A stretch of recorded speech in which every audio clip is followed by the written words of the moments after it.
Hello दोस्तों, विजय classes में आप सभी का एक बार फिर से स्वागत है। जैसा कि दोस्तों हमने पिछली क्लासेस में डीएनए और आरएनए के बारे में पढ़ा था और आज महत्वपूर्ण प्रश्न पढ़ेंगे डीएनए और आरएनए से। तो स्टार्ट करते हैं पहले क्वेश्चन से। पहला क्वेश्चन है, न्यूक्लिक अम्ल की खोज किसने की? दोस्तों न्यूक्लिक अम्ल की खोज किसने की? दोस्तों एक ए है मैकलंग, बी है हॉफमिस्टर, सी है फ्रैंकलिन और डी है कोई नहीं। दोस्तों हॉफमिस्टर ने तो गुणसूत्रों की खोज की थी। गुणसूत्रों की खोज किसने की थी? हॉफमिस्टर ने गुणसूत्रों की खोज की थी। और फ्रैंकलिन साहब ने न्यूक्लिक अम्ल की खोज की थी। मैकलंग की बात करें तो इन्होंने लिंग निर्धारण का, गुणसूत्र से लिंग निर्धारण का सिद्धांत किसने दिया था? मैकलंग ने दिया था। ठीक है, दूसरे क्वेश्चन की ओर बढ़ते हैं। तो कोशिका में डीएनए कहाँ पाया जाता है? दोस्तों कोशिका में डीएनए कहाँ पाया जाता है? मैंने पिछली क्लास में बताया था आपको। तो देखते हैं कहाँ पाया जाता है। तो माइटोकॉन्ड्रिया, बी है लवक, सी है केंद्रक और डी है सभी। दोस्तों माइटोकॉन्ड्रिया में भी डीएनए पाया जाता है, मैंने बताया था। लवक में पाया जाता है और केंद्रक में पाया जाता है। तो इसका आंसर होगा डी सभी।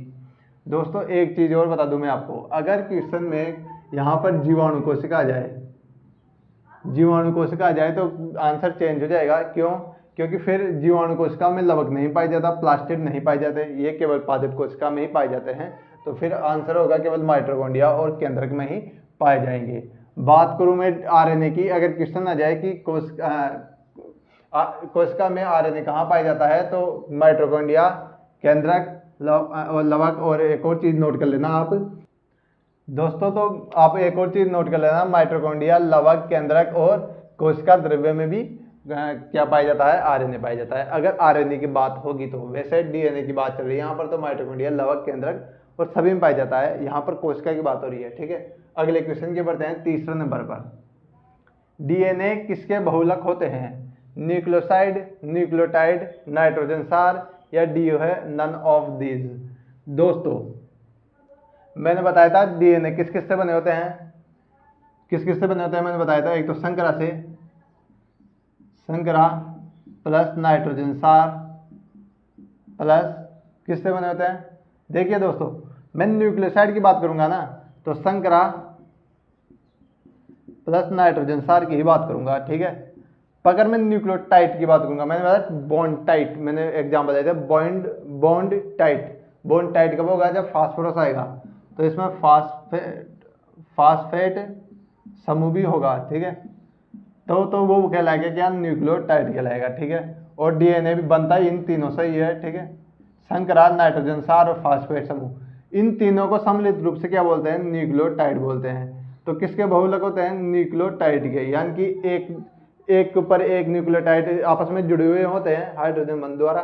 जैसे न्यूक्लियोटाइड के बहुलक कौन होते हैं? डीएनए होते हैं। ठीक है, इसका आंसर होगा बी। ठीक है, चौथे क्वेश्चन की ओर बढ़ते हैं। डीएनए का डबल हेलिक्स मॉडल किसने दिया? वॉटसन ने, ए, बी है क्रिक, सी है विल्किंसन और डी है ए एंड बी। दोस्तों ये बहुत ही ज्यादा इंपॉर्टेंट क्वेश्चन है, सबसे ज्यादा बार पूछा गया क्वेश्चन है ये। कौन सा? डीएनए का डबल हेलिक्स मॉडल किसने दिया? ठीक है, वॉटसन ने, क्रिक ने, विल्किंसन ने या ए एंड बी। ठीक है, सबको पता है ये तो कि वॉटसन एंड क्रिक, ए और बी, इन्होंने दिया था। किसका डीएनए का डबल हेलिक्स मॉडल किसने दिया था? वॉटसन एंड क्रिक ने दिया था, विल्किंसन ने नहीं दिया था। आगे बढ़ते हैं। डीएनए का अध्ययन करने के लिए 1962 में नोबेल प्राइज किसे मिला? डीएनए के मॉडल का अध्ययन करने के लिए, डबल हेलिक्स मॉडल का अध्ययन करने के लिए किसे दिया गया था नोबेल प्राइज? दोस्तों क्वेश्चन की ओर आते हैं। ए है विल्किंसन, बी है क्रिक, सी है वॉटसन और डी है फ्रैंकलिन। दोस्तों एक चीज की ओर गौर करना, फ्रैंकलिन और विल्किंसन साहब है ना, दोनों ने मिलकर क्या किया था? इन्होंने एक्सरे द्वारा, डीएनए के एक्सरे द्वारा या एक्स विकिरणों द्वारा डीएनए का क्या किया था? अध्ययन किया था। ठीक है, अध्ययन किया था। ठीक है, अध्ययन किया था। ठीक है, विल्किंसन और फ्रैंकलिन साहब ने। पर फ्रैंकलिन है ना, वो पहले ही खत्म हो गई थी, ये लड़की थी।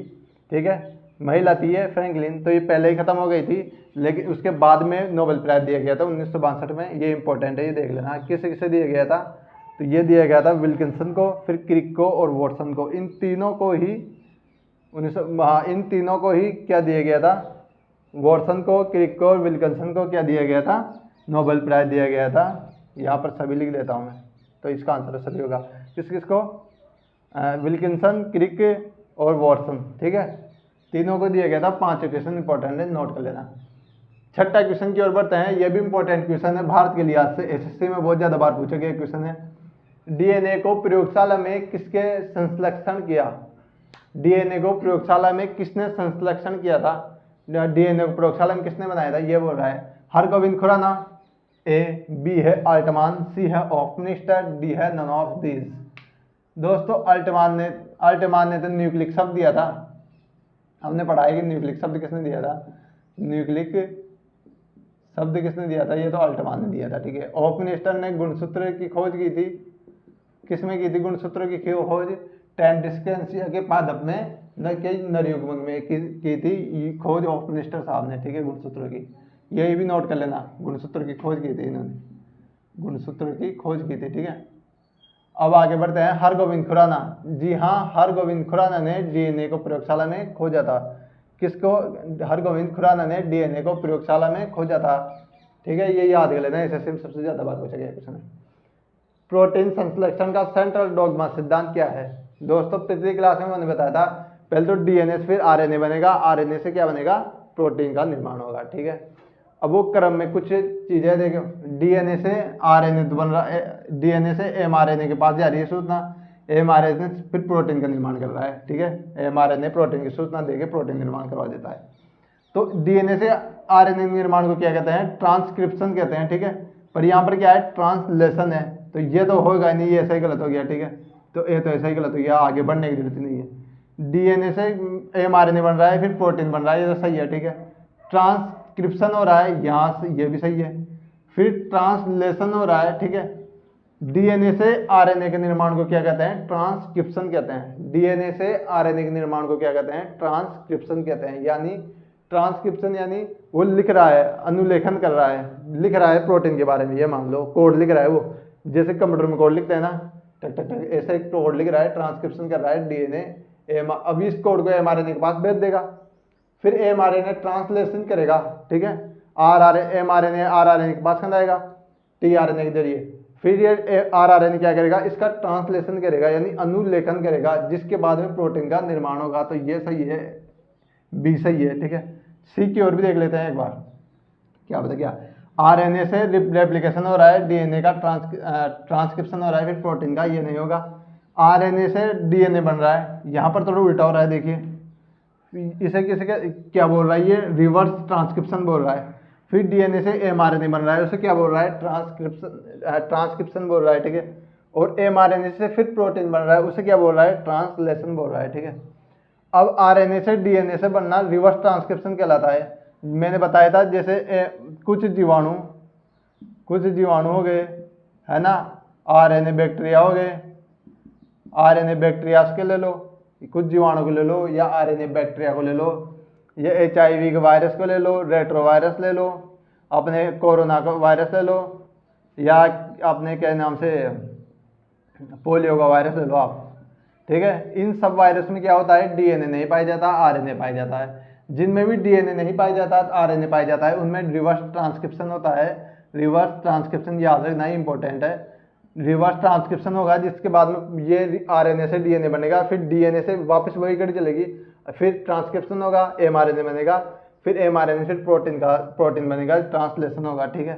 तो ये पाए जाएंगे किस किस में, जीवाणु में, आरएनए बैक्टीरियास में, एचआईवी में, कोरोना में और पोलियो में। ये जी हाँ, कोरोना में क्या होता है, आरएनए ही होता है। कोरोना में क्या होता है, आरएनए, ठीक है। कोरोना में क्या होगा, आरएनए होगा, कोरोना में आरएनए होगा। और उसकी जांच आरटी, और कोरोना की जांच को क्या बोलते हैं, आरटीपीसीआर, रिवर्स, ये देखो, reverse transcription polymer chain reaction, ये कोरोना की जांच है, ठीक है। आगे बढ़ते हैं 8वें क्वेश्चन की ओर। आरएनए कितने प्रकार का होता है। दोस्तों मैंने कल बताया था कितने प्रकार का होता है, 3 प्रकार का होता है। सी, एमआरएनए जिसे मैसेंजर आरएनए कहते हैं, फिर टीआरएनए ट्रांसफर आरएनए, और फिर आरआरएनए जिसे राइबोसोमल आरएनए कहते हैं, ठीक है, 9वां क्वेश्चन की ओर बढ़ते हैं। हरगोविंद खुराना को आनुवंशिक कोड के क्रम को समझाने के लिए नोबेल प्राइज कब मिला? ठीक है, हरगोविंद खुराना को नोबेल प्राइज मिला था आनुवंशिक कोड को समझाने के लिए। डीएनए के आनुवंशिक कोड, डीएनए में आनुवंशिक कोड होते हैं उसे समझाने के लिए हरगोविंद खुराना को आनुवंशिक कोड समझाने के लिए कब नोबेल प्राइज मिला था? ए है 1965, बी है 1968, सी है 1967 और डी है 1963। तो दोस्तों 1968 में हरगोविंद खुराना को आनुवंशिक कोड को समझाने के लिए नोबेल प्राइज मिला है। ये भी इंपॉर्टेंट है, ये ध्यान रखना। आनुवंशिक कोड क्या होता है? कुछ नहीं दोस्तों, ये न्यूक्लियोटाइड होता है ना, नाइट्रोजन सार होता है ना, उसके कुछ कोड होते हैं, जैसे एडेनिन, गुआनिन, साइटोसिन, इस तरह से कोड चलते हैं। ठीक है ना, इस टाइप के कोड चलते हैं, सही आनुवंशिक कोड करते हैं। ये कुछ प्रारंभिक कोड भी होते हैं, कुछ अंतिम कोड भी होते हैं, समापन कोड भी बोलते हैं किसे, इस टाइप के होते हैं। चलिए अब अगले क्वेश्चन की ओर चलते हैं, 10वें क्वेश्चन की ओर। दोस्तों अब अगले क्वेश्चन की ओर बढ़ते हैं। निम्न में से कौन सा सही नहीं है? एडेनिन बटा में गुआनिन, एडेनिन बटा में थायमिन बराबर में 1, बी है एडेनिन प्लस थायमिन बराबर में गुआनिन प्लस साइटोसिन, सी है एडेनिन प्लस गुआनिन बराबर में साइटोसिन प्लस थायमिन, डी है नन ऑफ दिस। दोस्तों मैंने बताया था चारगाफ का नियम क्या होता है। चारगाफ का नियम मैंने पिछली क्लास में बताया। चारगाफ का नियम adenine plus guanine plus cytosine plus thymine, ठीक है, बराबर में कितना होता है? 1 होता है। ठीक है, ये सूत्र कहाँ पर है? एडेनिन प्लस में गुआनिन, सही है, बट बराबर में साइटोसिन प्लस में थायमिन, तो सी सही है इसका, है ना। आगे अगले क्वेश्चन की ओर बढ़ते हैं। डीएनए रिपेयरिंग किसके द्वारा की जाती है? डीएनए रिपेयरिंग किसके द्वारा की जाती है? दोस्तों डीएनए रिपेयरिंग जब क्वेश्चन आ जाए डीएनए रिपेयरिंग, तो लाइगेज एंजाइम डीएनए की रिपेयरिंग करता है। हेलिकेज एंजाइम क्या करता है? हाइड्रोजन के बंध को तोड़ता है ना, हाइड्रोजन बंध को तोड़ता है ना, हाइड्रोजन बंध को तोड़ता है। ठीक है, तो इसका क्वेश्चन का आंसर क्या हो गया? Ligase enzyme. क्वेश्चन है आगे का, आरएनए में थायमिन सार के स्थान पर कौन सा नाइट्रोजन सार पाया जाता है? दोस्तों मैंने बताया था कि आरएनए में क्या पाया जाता है, आरएनए में कौन कौन सार पाए जाएंगे? प्यूरिन, एडेनिन प्लस गुआनिन, जो प्यूरिन सार है, प्लस पिरिमिडिन होंगे, कौन कौन से? Uracil plus cytosine.